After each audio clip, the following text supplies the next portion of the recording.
Hey guys, Matt McQueenie, Mix Minus Podcast. I got in some trouble the other night. This is as much a therapy help session as a podcast.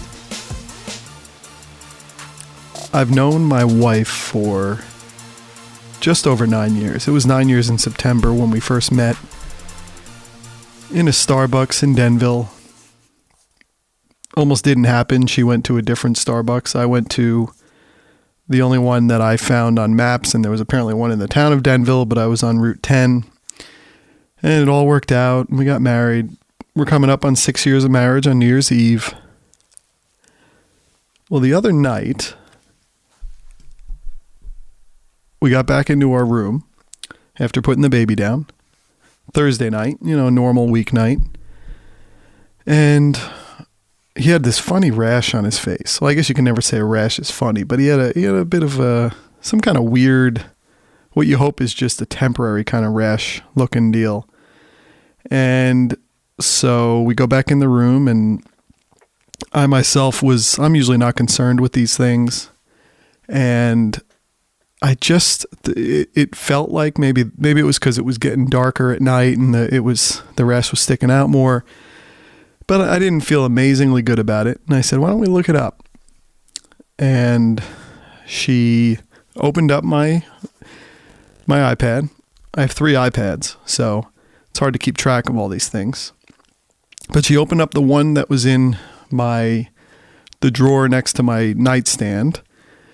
And of course I have to hide my iPads all over the place now. It's hard to figure out when to charge them and when to hide them, because when my son goes running into our room, first thing he goes for are the iPads, and he's just running around with them, and you're just like, I can't do this. When they're plugged in, he's tripping over it. It's just a mess. So she opens up my iPad, opens up Safari browser to look up rashes on a baby. And I had both iPads upstairs, and I saw something not good in one of the frequently visited sites. And so I immediately deleted it. I did not know what was going on here. I didn't know why these things popped up. And then she went to open up the one that was from the nightstand, and she just said, I'm really upset right now. I said, what's going on? What do you mean you're really upset right now? And she's like, I could throw up. And I'm sitting here going, what the heck's going on here? And I sort of knew, because I said I got rid of the other thing. And I hope you're not with your children right now. But she goes, what is FUQ? FUCK tube. And I went, oh dear God. How? Oh dear God. So this is hard for me to broach, because I'm a very personal person. And I think a lot of the discussions that have to do with sexual nature are not up my alley. I know there are shows where they can just talk like bro downs and all that kind of stuff. It's not my alley, but I think any man who grows up, who goes through their teenage years, who goes through their 20s, depending on in your teenage years where it starts, we all come in contact with pornography. It's literally almost as much a part of growing up as puberty. When you figure out where to get it, whether when you were that old, I'm 34 now, so we're looking, 20 years ago in the mid to late 90s. It was AOL at this point. You don't even know what you're searching. You don't know what you're coming across. There are magazines. A lot of us start with Swimsuit Edition, Sports Illustrated, which is always funny. They have that, and it ends up being like the best-selling issue. But I think all men kind of know that it's always there in the background, and it's ubiquitous, and it's just a part of growing up. I mean, when you're when you're going through so many things, so many changes in your body and the chemistry and being young, and it's like flooding your system, it's like, it's almost a necessity to partake in pornography and the after effects of it. And so, it's just this funny deal when you get older, and then you start to date. You obviously end up getting married. You kind of have to shield this aspect, because I think most women who you end up marrying are ignorant to the fact. And I don't mean ignorant in a bad way, but naive, ignorant. They're kind of ignorant to the fact that existed, because when are you going to tell them? Your first date, in the early parts of your courting of your relationship, after you say, will you marry me? It never really comes up, because, and if they do ask you, you're going to tell a little bit of a white lie. They're going to say, do you ever do that? And it's like, no, I don't do that. Not because you want to lie to them, but I think because it just hurts them so much for whatever reason when they say, why do you still need to look at that? And you just say to yourself, well, it's not a matter of I have to look at it. I love to play pickup basketball. I love to play basketball with people, 5-on-5, 3-on-3, 2-on-2, 4-on-4, whatever you can get, whatever game you can get. But there's also times where you just want to shoot hoops. You just want to get a quick workout in, not have to worry about the anxieties of playing with new people and doing all this and passing and all that. I mean, you kind of want to do that once or twice a week at most, but it's okay to go shooting otherwise. You know when you can start, you know when you can end, and you can kind of walk away from the court without having a whole to-do, trying to get people together. And so it's just it's a natural part of playing with folks or not playing with folks. And in many ways, when you grow up as a teenager, as I said, you get through these periods of time where you got so many responsibilities. It's not like you're going out with women. It's not like you should be partaking in sex at that point. So there's a lot to pornography that kind of helps you get through your teenage years and actually helps you learn the birds and the bees in many ways. Because if you ever had that talk from your parents, you're just like, this makes no sense. I don't know what you're talking about. I remember my mom tried to talk to me about it. Went on this long walk, I think shortly after we moved to the town of Mahwah, and I was just like, okay. And we were going on this long walk, so it kind of felt like she was trying to talk about stuff, this, and I almost look back and go, oh my God, that was the purpose of the walk. They wanted to do that. Oh, that's gross. And like, my dad would never talk about this stuff. Men fathers and sons are just not going to talk about it. But sometimes you have an open mom who tries to. And I was like, so what happens? Do you just like pee into the woman? And she's like, no, I don't think it's that. So she couldn't even really explain it. It's a crazy thing, but it really is such a part of everything you do. You can be the most upstanding person. You can be empathetic, sympathetic. You can care about the rights of women. You can be a gentleman. And a lot of guys will go home at the end of the night and fire up a tube site or look at pornography in some regard. And it just is a part of a routine of some sort. I mean, a lot of folks will do it in order to go to sleep at night. So it's just this thing that's always there. I mean, when you're teenagers, people talk about it. I'm always astounded by the fact that Howard Stern talks so openly about watching pornography when he does it. And he's talking to potentially 5 to 10 million people at the time. And he has no compunctions about doing that. I mean, that always just absolutely fascinates me, but we almost don't even... It's almost the way Trump says all this crazy stuff, and at some point we're like, yeah, well, he'll say it when a normal politician might have said this stuff in the past, and he was knocked out of the race immediately. His wife leaves him. Like Trump just is kind of bulletproof with this stuff, the Teflon Don. And Howard Stern, I think because of the transparency and the honesty of it and the vulnerability of it, gets away to a very large degree with literally talking about what pornography he's watching on a nightly basis, why he's doing it, that his wife's out of town, so he's doing it. And I mean, this is from a 60-some-odd-year-old man. It's crazy. And people do talk about this a lot, but there's not a lot of talking about it when you get older. But it's always there. It's astounding how much it's there. But it's something that you never really open that Pandora's box in discussion with your significant other. It's so weighted with potential issues. It's a minefield to walk through. Why would you bring it up? The minute you bring it up, they never know if you're leaving to go to the bathroom, if you're leaving to go read, they don't know if that's what you're doing, and then they become resentful. There's an aspect where they feel, I think, betrayed if they find out that you're watching something like that. And so with all that, I think many of us build up this big lie in many ways. And I wouldn't, again, it's not a lie. It's a white lie. It's trying to not hurt the person. It's not something that you're doing at teenage levels watching this. It's maybe something that is every so often. It's shooting baskets by yourself. It's something to go to sleep with. It's something out of boredom a lot of times. And it's again, something that's been a part of sort of the last 20 years of your life. If you're looking at going back to when you're a teenager, and in many ways, it might just be a kind of quick way to let off some steam.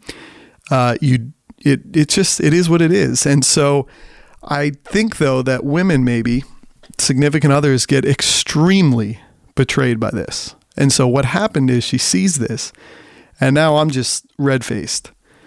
I'm not red-faced because I'm personally embarrassed. I'm sort of just, I've been caught. After 9 years of knowing my wife, again, 6 years coming up on marriage, I'm caught. And when you're a teenager, I think there's a fear, because when you're a teenager, let's be honest, it's literally happening every day. Some teenagers, it's happening several times a day. Like, that's how insane the teenage male body is. It's that crazy. And the other thing is, you get older and that happens, you're shot, your motivation's gone for a couple days after. I mean, it's that insane. When you're a teenager, you have to do it almost like a little kid who has sugar and can't stop, and they're like pushing beyond their own bounds. I mean, it's insane. But when it came up, you don't know what to say. And here's the problem. I have my Safari browser, and like most people, you don't actually visit websites from a mobile phone or from a tablet. That's what apps are there for. Apps are where you visit the internet, where you visit magazines, where you visit certain sites, where you visit Facebook. So you're not really going to a web browser the way you did at one time from a desktop computer. It was just, that was the starting point of the internet. That's why Google was what it was 10 years ago, or more actually now, 15 years ago. It was the starting point of the internet. You open your browser and you're at google.com because they're going to give you the best results. There really aren't applications. Everything lived on the internet. Everything lived on a browser.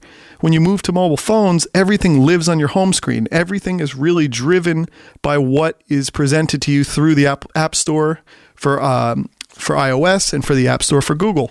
That's where you start things. So I do very few things on a browser. And so what happened is, I got burned immediately by Apple. The Apple Cloud, they talked about when the Apple Cloud was hacked and all those celebrities' naked photos went out to the world. And it was, the celebrities are doing this stuff. They're making their own porn and they're sending it around to each other. Well, when that got hacked and it got released, it was called the fappening because fap is apparently a different kind of term for masturbation. And so it was called the fappening, like the happening. Well, I had my own version when 2 days ago, I said to myself, you know what? I should keep favorites. I should keep favorite websites on my browser. Why I did this, I don't know. But if I open my browser when I don't have favorites, it's just an empty looking browser where you have to input your URL and go from there. And really there's only one website I look at on my mobile browser, and it's called Libsyn. Libsyn.com is the place where I host my podcast, and it's the place where I distribute my podcast, and it's where I go to access the statistics for my podcast. So, like any crazy person who wants to know the status of their creative pursuits on a regular basis, I probably check my Libsyn account and statistics as much as most people check Facebook. And I think that average is about 17 times a day. At the last statistic I had seen on that, 17 times a day people check their Facebook, which is what makes Facebook such an important platform.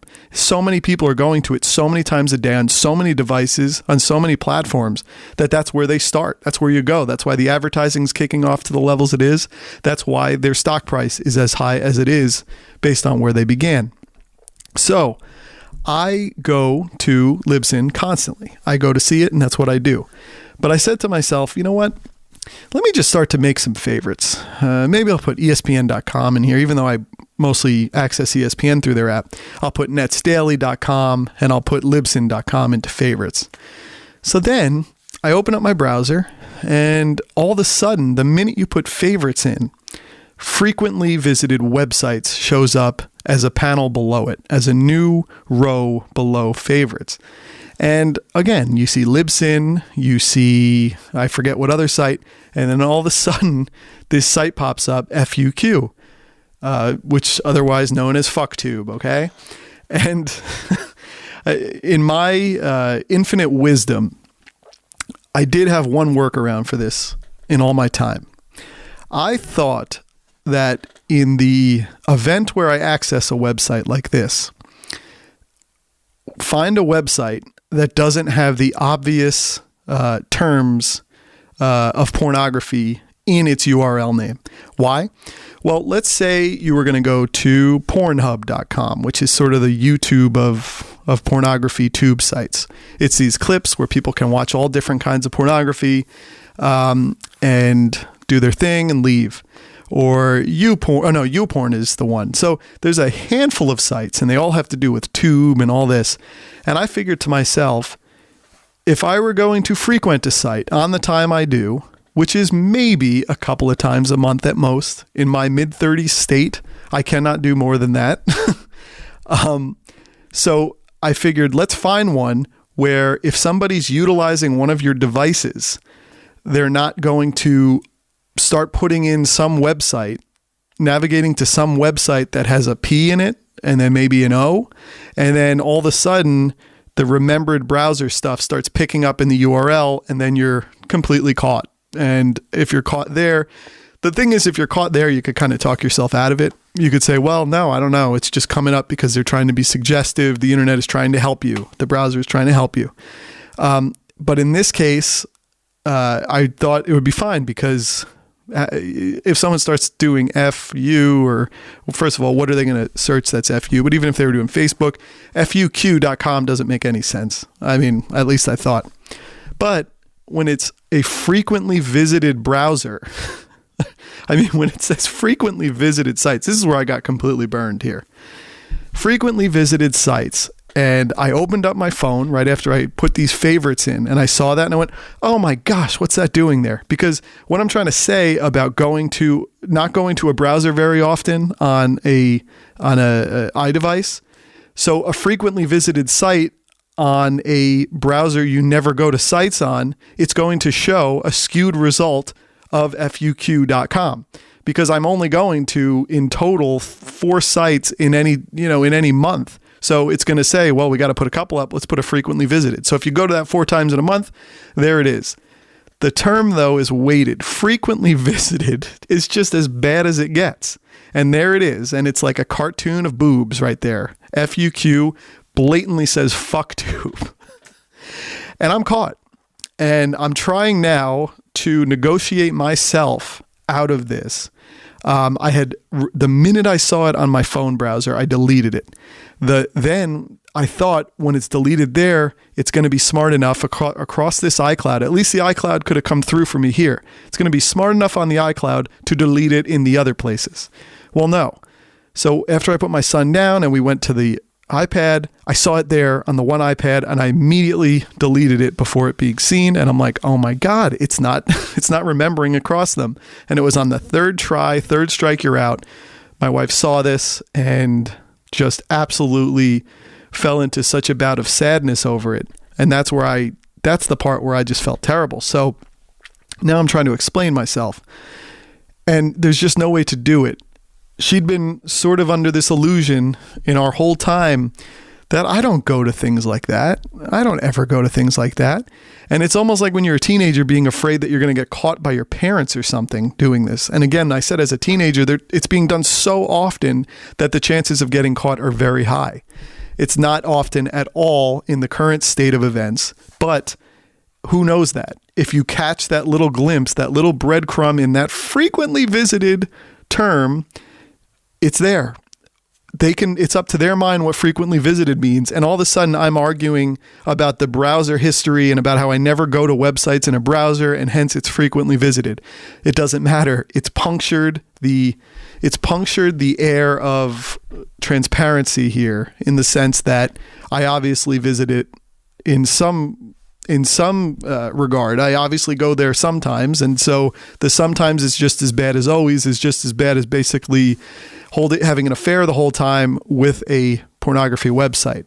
And so I'm just kind of stuck in this situation now where there's a fear, I think, that anytime I go to do something, if I put my wife to bed to go to watch the end of a football game, if I have to go to the bathroom, if I want to go read, if I want to go edit a podcast, there's this feeling that like a drug addict who is reformed, that when the darkness comes and everyone goes to sleep, that I'm headed straight to Patterson to get my fix. And then I could always go off the wagon, and I'm not on any wagon. Here's the thing. I could talk to many men here.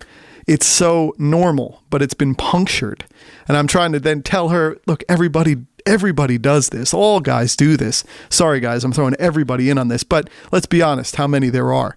I mean, I've been reading in all places like The Economist and The New Yorker over time, there's a lot of stuff that's come out about the effect of pornography on human beings, the effects of pornography on teenagers and what it means to them being older, how it affects their proclivities, how, all these kinds of things. But then again, it's always been happening, whether it was cave paintings, whether it was magazines. I love you go right from cave paintings to magazines. How gross is it that there were these peep shows? I mean, think about the fact, the movie Deep Throat in 1972, which was a pornography. I mean, it's not like pornography today, but it's full on literally what pornography is, which is, I forgot to say, like Cinemax and HBO. I mean, think about kids who are teenagers watching like Real Sex, which is like, couldn't make you not want to do that more. I mean, it's gross. There's like 60-year-old people sitting around in bondage suits and teenagers are just like, oh my God, I need something. It's insane. But I mean, there's all those shows. So there's people like having sex, but they're not actually, there's no, what do they say? There's no vision of the penetration, because that's hardcore pornography. So there's that, and there's all this, but Deep Throat was pretty much hardcore pornography. And the craziest thing with Deep Throat, if you look back around that time, it had theatrical releases. It was in movie theaters. There are pictures of people waiting online to go to it.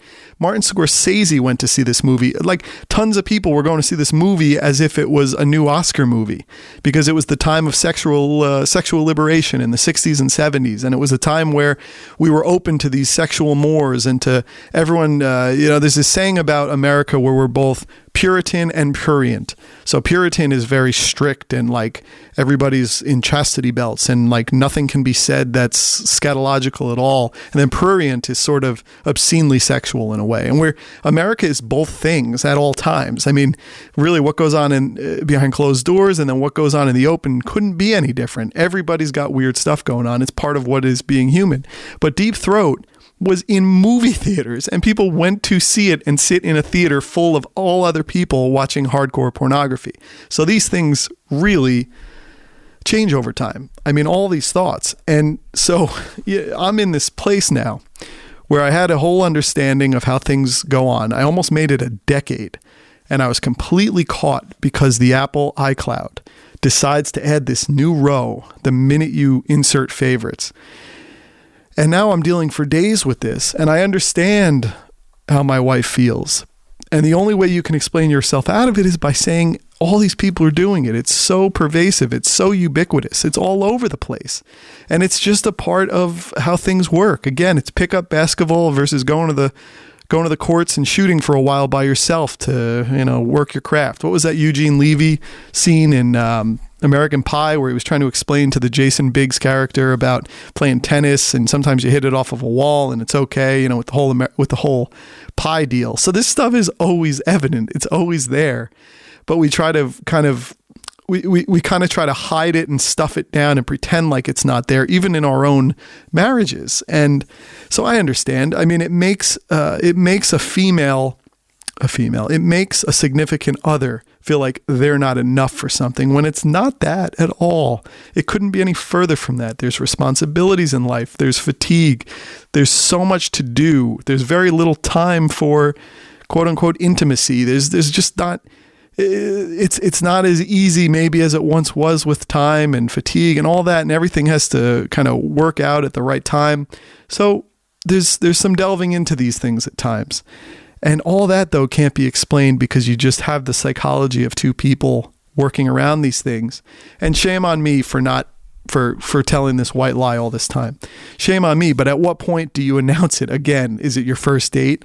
Is it into the courting period? At any period, the announcement of this, and an announcement, that's an insane way to say it, but at any period in time you bring this up, it automatically brings down the confidence of that other person. It just doesn't, I think it doesn't make sense to most females that this is the case. Men pee standing up, women have to sit. That's like an unfair thing we have, and we don't even think of it. But and what does that have to do with anything? I don't know. But there's scenarios, and I believe pornography is one of these. And I think they look at it and go, well, Jesus, that's disgusting. How could you have that stuff on your mind? And it's like, well, it's all kinds of things, pornography. It could be from anything to anything. It could be storylines. I mean, one of the most searched, because I was doing this research in all these magazines I was talking about, not research, but I remember reading over the last year different briefings on this. And for the purposes of what happened to me the other night, I wanted to bring these back because it's really, really pervasive. And when people think that they're hiding, they search some just disgusting stuff, mom and son. I mean, in one of the magazines, they were like, boy, Freud would love this. But the New Yorker had a good one because there's some book that came out. And the New Yorker's article was called Making Sense of Modern Pornography. And they had here's some cutaways from it. Most porn is viewed on easily accessible tube sites. Like I said, YouPorn, RedTube, Xvideos, Pornhub. They work on the same model as YouTube, free. They steer users to amateur videos, unfortunately. Snippets uploaded by commercial producers and pirated material. And it no longer, this was the one that blew me away. It obviously no longer requires people leaving the privacy of their home. And this is insane. 70% of American online porn access occurs during the 9 to 5 work day. So does that mean people are at work doing it?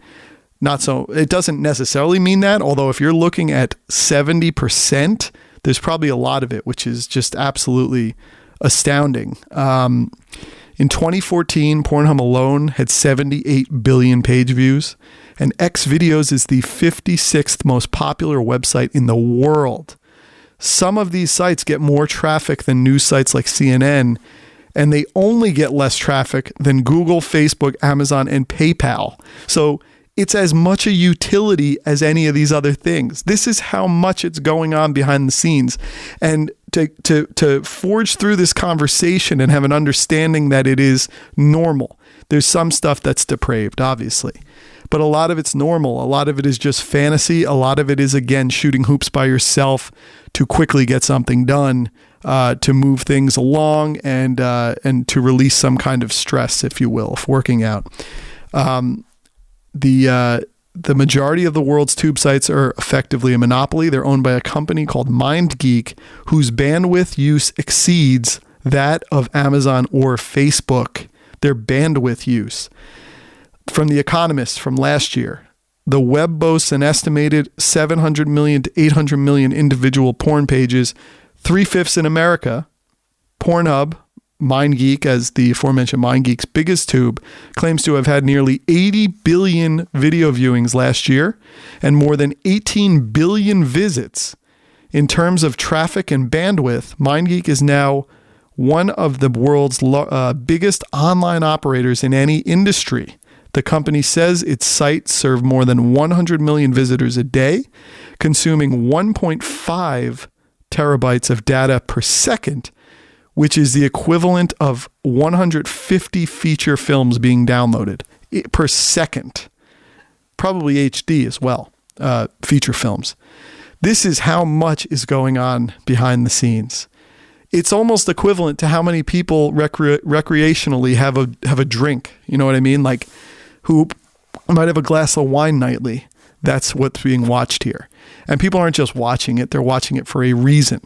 And I think this is one of those things where you get hurt by there not being an honest discussion by this, because it might hurt a significant other who's being white lied to in order to spare their feelings, when their feelings, they shouldn't need to be spared because it's all normal.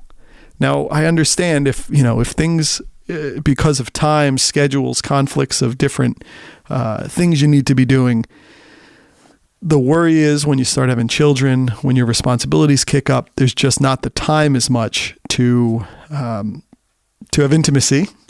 And many men will probably fill in the blanks at certain times if there are those holes. So the minute this is exposed, all that comes up to the fore, and it all comes right into your living room. And so I had the come to Jesus moment, and my wife, from her point of view, she was rightfully pissed about what happened. She was very sad. And then you're sitting there just going, I'm not the person for her. I mean, I think she was so upset that she was ready to leave the house. I mean, and you're sitting there going, oh my gosh, this is so unfortunate, but there was no way out of it. There was no way into this. There was no way to have a mature conversation about this. There's just not. It doesn't happen. And I think the majority of people I know, the majority of men out there, are in this same spot. Because probably if you could openly talk about this, it would have been too early, and that's maybe not the kind of person you want to marry. My hat's off to you if there is a maturity enough to have an understanding with this, but it's almost akin to going to the bathroom. Like, you don't want to talk to your significant other about going to the bathroom, both from your point of view or from theirs. So it's kind of a thing that's unsaid all the time. And the minute you, like, I know somebody pretty close to us who they'll, as a married couple, they'll have bathroom talk quite openly, about how much they go, or how often, and all this meal is going to do this. And I just find that absolutely destroys any intimacy. So that's one of those things you kind of want to keep hidden in the background. And I think a lot of this is as well. Even normal intimacy can be very sensitive for couples to talk about. It's all done. We all do it. We all have children.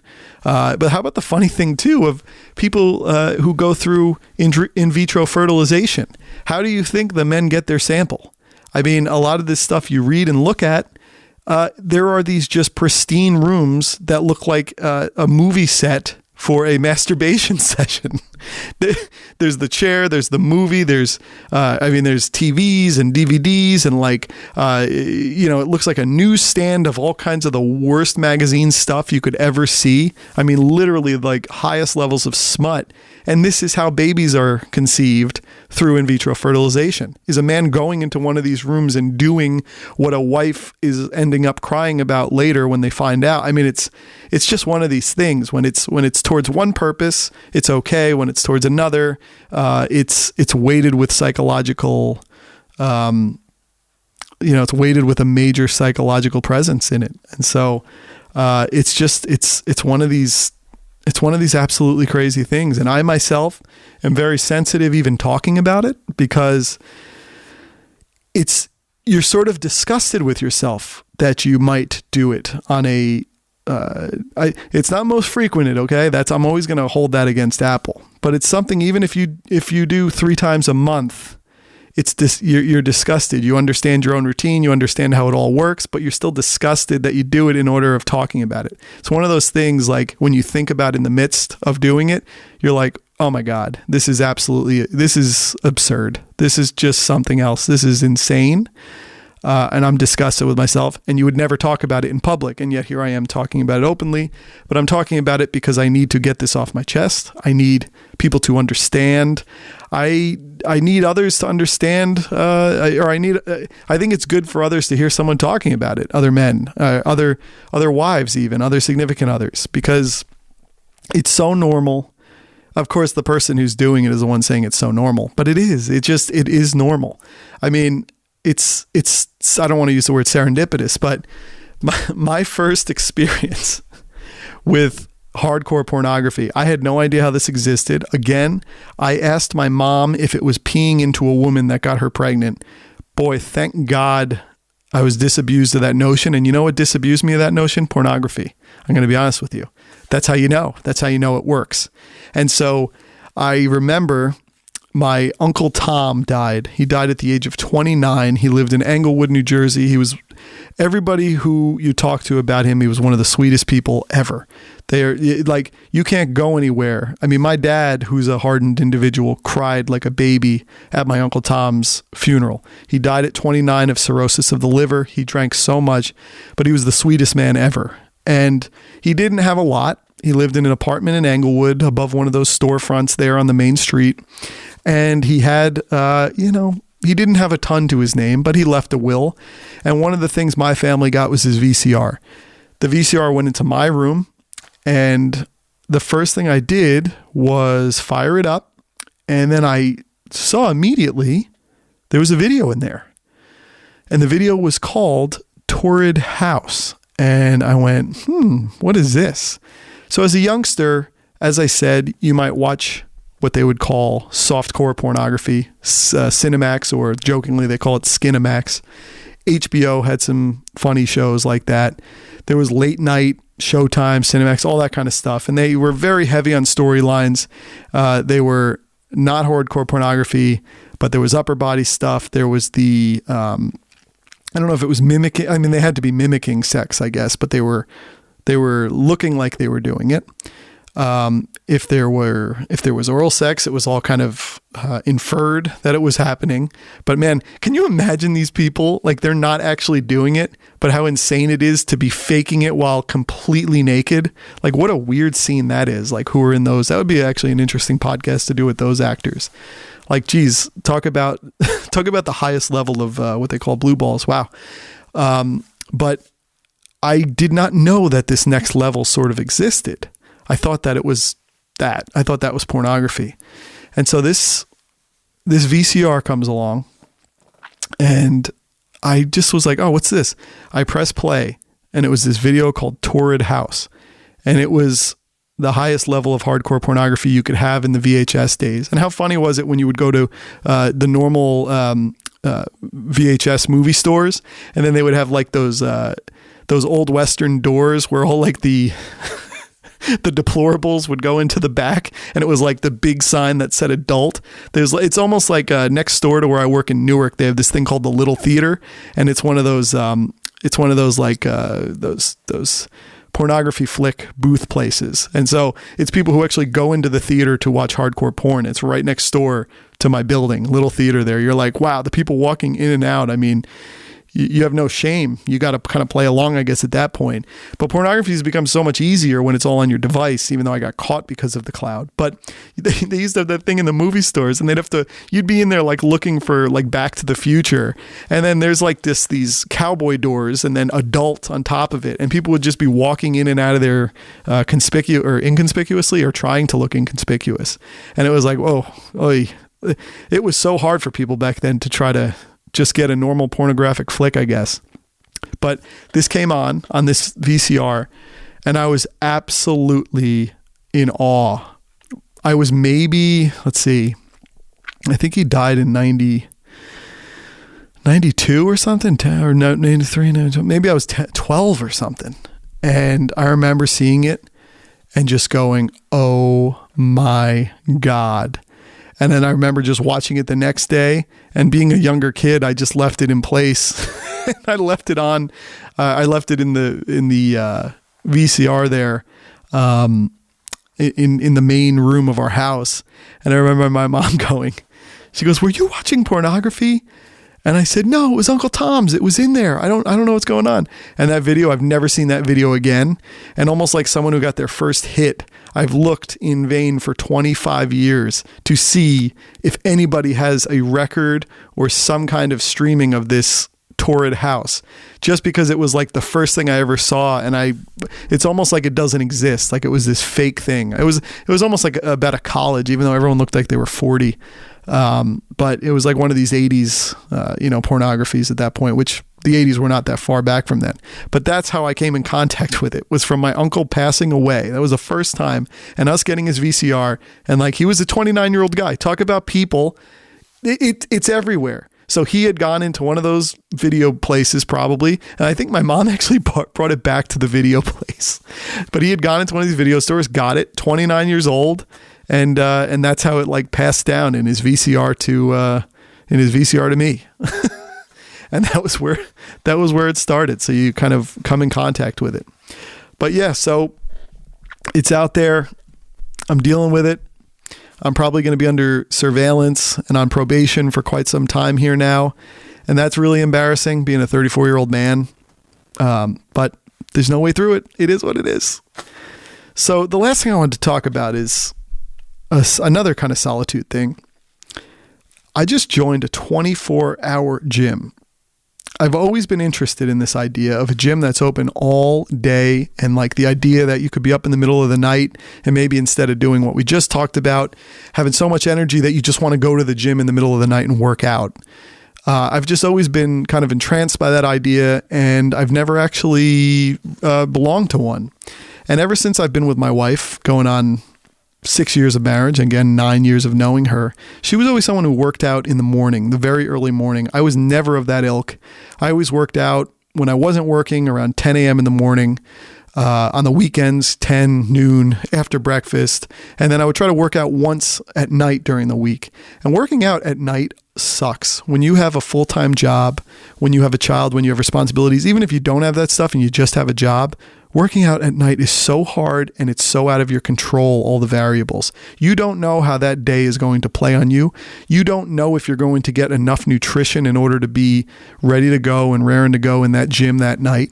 There's too much out of your control. And then by the time you get there, you're exhausted. Maybe you're a little hungry, and the workout is 2 times as hard. It feels 2 times as hard to lift the same weight that is your normal load on a bench press or on a pull down. It's twice as hard to run. You feel like you've never worked out in your life. You feel like your wind is gone. You feel like you're running for the first time in a year. It's such a fight. You don't have the effects of the boost of coffee, because you don't want to have coffee at night. I'm more of a morning guy. So your coffee is completely worn off. So you're in just this state of just get it done, just get through it. And my wife was always this morning workout person, and I got very into that through her. Working out in the morning, it's tough to get up sometimes, but you can control it. You can get a cup of coffee, you're completely fresh, you can work out as hard as possible, and then the rest of the day is just gravy. Everything else that happens in the rest of the day, you're going to eat meals based on being hungry from the workout. You're never going to get behind the 8 ball. And yeah, you're a little tired at night, but it's just fantastic.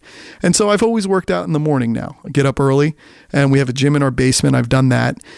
But I wanted to get back in the gym swing. We're back on Horizon Health Insurance. My wife's school district will change their health insurance seemingly every 2 years, and we had Horizon about 2 years ago.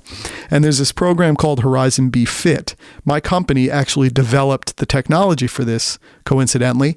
But what it does is, by being in Horizon Be Fit, you can sign up with gyms, and then if you go to the gym 12 times that month, you get $20 back. So if you have a $40 a month gym cost, you go your 12 times, that in effect ends up being $20 a month. So it's a very good deal. So the minute we got back on Horizon, because it's only for Horizon right now, this program, I wanted to sign up to a gym. I tried to go to the Y in Newark, and I told myself I'll work out in the middle of the day. And for a while it worked, but then the responsibilities of the day unintended meetings, calls, emergencies with clients. It became increasingly harder to do. And I felt like I was always being looked for. When you could get away with it doing it once in a week, but when you start going 2-3 times a week, it got very hard. And I had to go 3 times in the week because I'm not going to make it back to Newark living out in Sparta on the weekend. So if I don't go those 3 times a week, I won't hit in a 4-week period of a month. I won't get those 12 visits. And then it kind of defeats the purpose of the Horizon Be Fit program. So I made it there a month, and then I just signed up with a place down the road from me in Oak Ridge. It's about 4 miles, about 8 minutes by car. You memorize that kind of stuff when you're on the clock. And it's about $40. And with the Horizon Be Fit, it's $20, but it's a 24-hour gym. And I cannot tell you how invigorating it is to be a part of a 24-hour gym. What happens is I get up. So my new thing, my wife and I used to stagger our workout days. So she would be Monday, Wednesday, Friday, and then I would be Tuesday, Thursday. But often I have trouble getting up at 5 o'clock in the morning, which is sort of when you have to get up to work out. I have so much trouble with it. It's so difficult for me. So what I've done is I've moved to her days so that when she wakes up, she wakes me up. And, I can have an alarm, but if she's going to wake me up, it keeps me honest. It's like a buddy system. She wakes me up and then I'm rearing to go. I head downstairs, hit the Keurig, get my cup of coffee.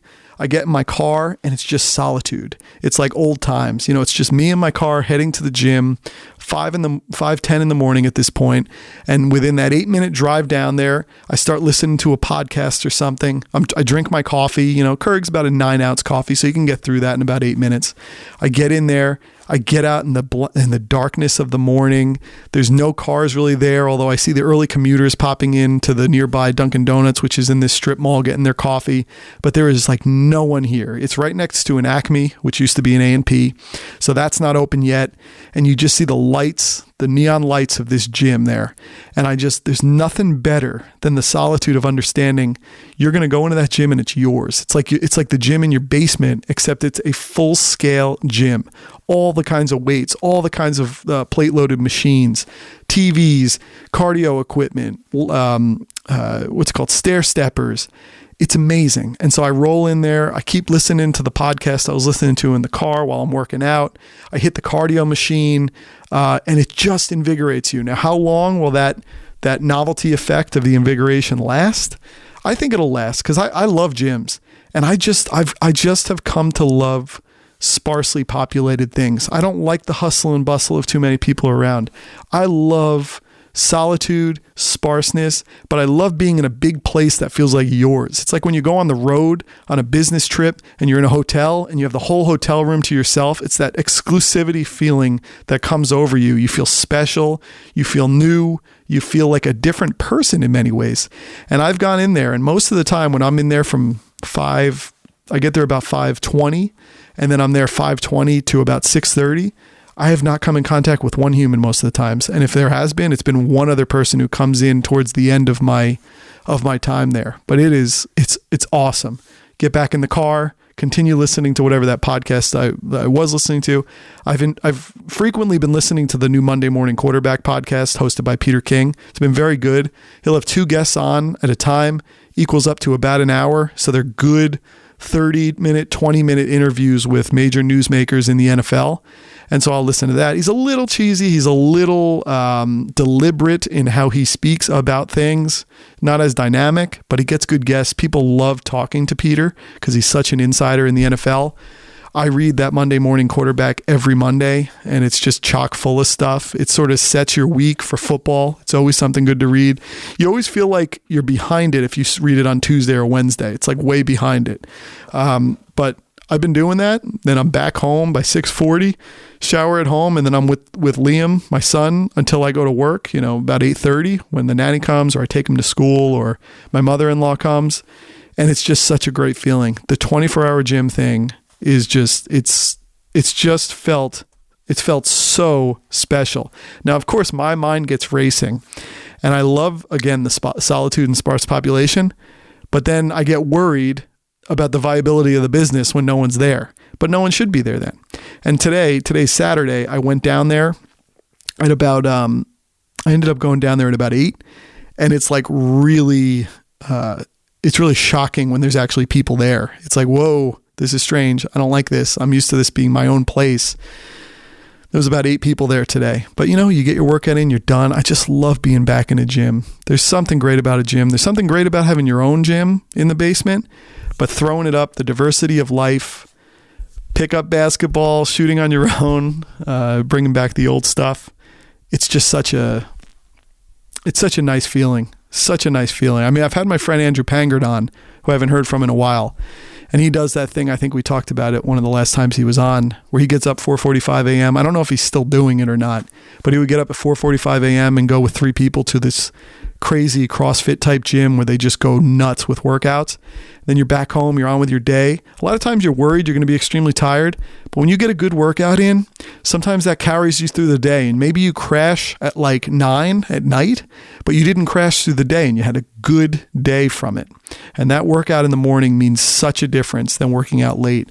You're just effective, you're efficient, you're at your highest level with cardio wind and with weightlifting, and you don't have to eat at that point because you're up so quickly. You get the coffee to kind of help push you through. And I've always read that with coffee, especially if you have it on an empty stomach and go to work out, now you can't go too far into the morning because then you start to get hungry. Although I've kind of taught myself to not, because I'm so used to working out in the morning. But coffee, for whatever reason, and I used to read this, when you drink it and then you go work out, it apparently kind of susses out fat cells and then puts them into your bloodstream to be burned. I don't know how coffee does that or why. So if you haven't eaten, it's putting fat cells right into there. Then the other thing you hear is that your body starts to burn fat after 20 minutes of working out. So this is the reason I tend to lift weights first and then do cardio, because if that's the case, your 20 minutes start out by lifting weights, and you always want to be fresher when you're lifting weights anyway. I find if I lift weights after running, you're now a little, you're worn out from the cardio, so it takes away from the lift. If you could be fully engaged when you're lifting, and then you use that for your 20 minutes and then hit the cardio, it just feels like the right mix. And then they always say with weightlifting that it's burning fat, or it's burning your metabolism for up to 48 hours when you weightlift.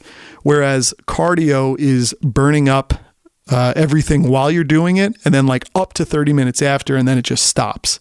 So if you do both, you're kind of carrying the burn for a while. And that's also why I tend to work out every other day as opposed to every other day, so the burn is not running up against the new burn, and then you dig a hole. But yeah, I guess this one was all about what we do in the solitude. The second half was about the really good things we do, and then the first half was maybe about the things we don't want people knowing, even though I've gone out there with it. But I think everyone's got this same kind of feeling, I hope. I'm going to put this out there. Everyone's going to go, no, this doesn't actually happen. Well, that's why it's called a podcast. You just keep it going. So guys, thanks for listening and letting me get through the uncomfortable aspect of talking about pornography.